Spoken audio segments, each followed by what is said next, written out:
Sa video ito ay tuturuan ko kayo ng tatlong mahalagang ginagawa ng isang account officer sa kanilang area.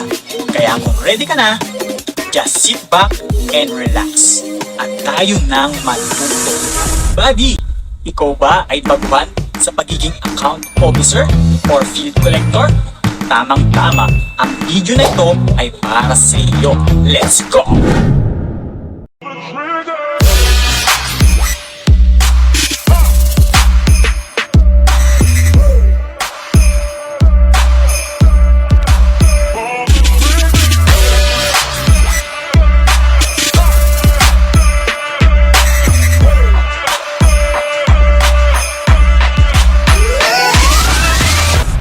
Una kong ituturo sa inyo, buddy.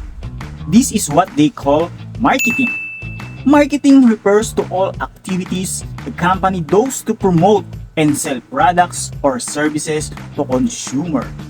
Sa madaling salita, we will offer a products to the client. Ano ba ang product natin, buddy? Siyempre, pera, di ba? We have two products that can be offered. Number one is general loan. Number 2 is collateral loan. Ang target market natin dito, buddy, is small medium enterprises. In short, SME. Ano-ano ba ang mga kasama sa small medium enterprises? Isa-isahin natin, mga buddy. Ito ang mga sumusunod: sari-sari store, karinderya, meat vendors, fresh good, at marami pang iba. Basta hindi lang pwede sa atin, mga buddy, is mga online business or seasonal business. Ayan, buddy, napanood mo na ang unang ginagawa ng isang account officer. So buddy, ito yung pangalawang ginagawa ng isang account officer. Ito ang tinatawag nilang collection of payment. Paano ito ginagawa?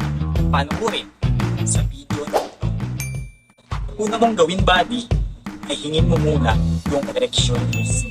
Dito kasi nakalagay kung sino yung mga client na pupunta. Then, bago ka pumunta, buddy, i-text mo muna or tawagan si client para ma-update mo siya at i-ready niya na ang pang-payment sa iyo. After mag-payment ni client, buddy, kailangan mo siyang bigyan ng resibo. Buddy, take note na to. Wag mong kakalimutan at hindi mabigyan ng resibo si client. Bakit? Isa kasi to, buddy, sa pagbabasihan ni client at ni EO pag nag-check sila ng balance.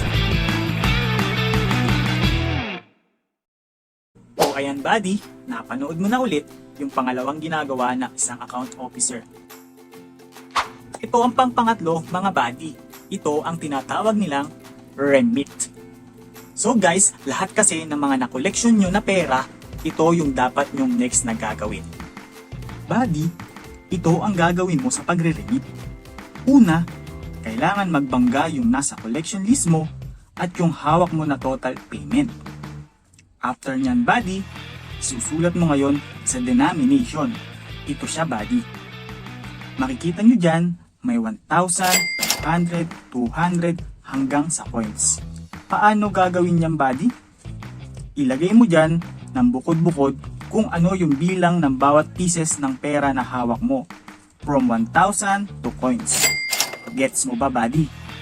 Kung hindi, bahala ka dyan.